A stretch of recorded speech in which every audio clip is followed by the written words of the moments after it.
Joining us now to break down today's developments is One America's very own Jennifer Franco. Jennifer, I want to give you the honors. You've been with us this entire impeachment time. What were the results today regarding the impeachment vote? Yeah, so like we talked about yesterday, not too much of a big surprise, but we just got done hearing the vote count, and the president's been acquitted of both charges. He was acquitted of abuse of power. That vote was 52-48. One lone Republican, as you might have guessed it, Mitt Romney, voting with the Democrats there. And as far as the obstruction of Congress article goes, that was a very partisan vote, 53-47 to acquit the president of that charge. So ultimately, we did not see a bipartisan acquittal like we thought we might have seen. Joe Manchin did not go that route, but the president is acquitted of the charges that he was facing. And so now we move on from this. Right. And worth noting right there, Mitt Romney actually didn't vote for the abuse of Congress charge. He just did abuse of power. And those other individuals that you mentioned, too, Doug Jones, he's up for re-election. He has to face the critics for that. Joe Manchin, for example, Kyrsten Sinema, the people who we thought might be on the lines, they aren't up for re-election this time around. So they have a little bit more of a safeguard compared to maybe Doug Jones, for example, in Alabama, as we were saying. But so now this is wrapping up. The question is, what comes next? Let's start with the president.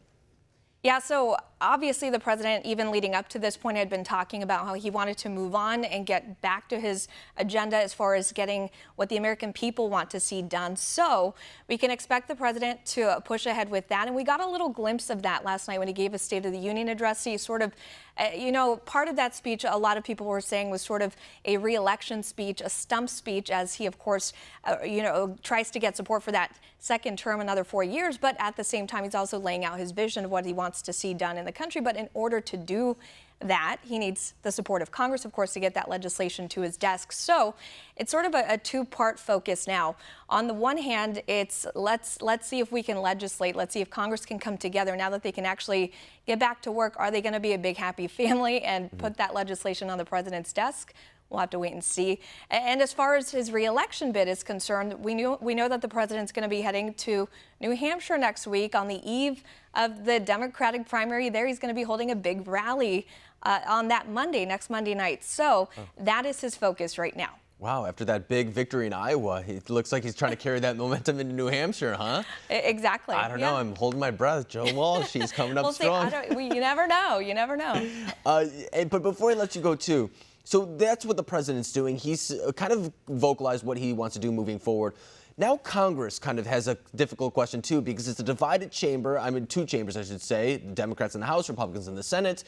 What comes next for them in this process? Is it more investigations? Is it kind of the more judicial things in the Senate? What can we expect next in this process for Congress members? So I think, again, it's going to be twofold.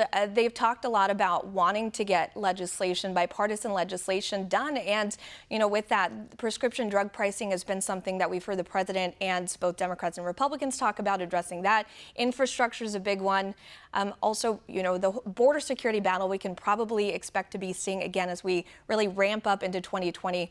So with that being said, there's going to be a lot of focus being placed on that. But at the same time, a couple weeks back, you might remember House Speaker Nancy Pelosi not necessarily closing off the possibility of pursuing further investigations even after this impeachment battle is over.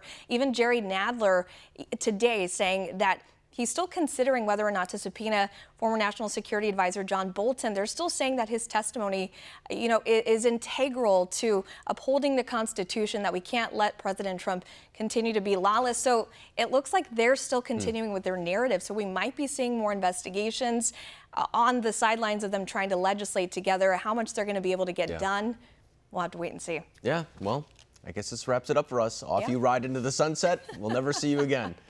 Only joking, of course. Jennifer, thank you very much. Thank you.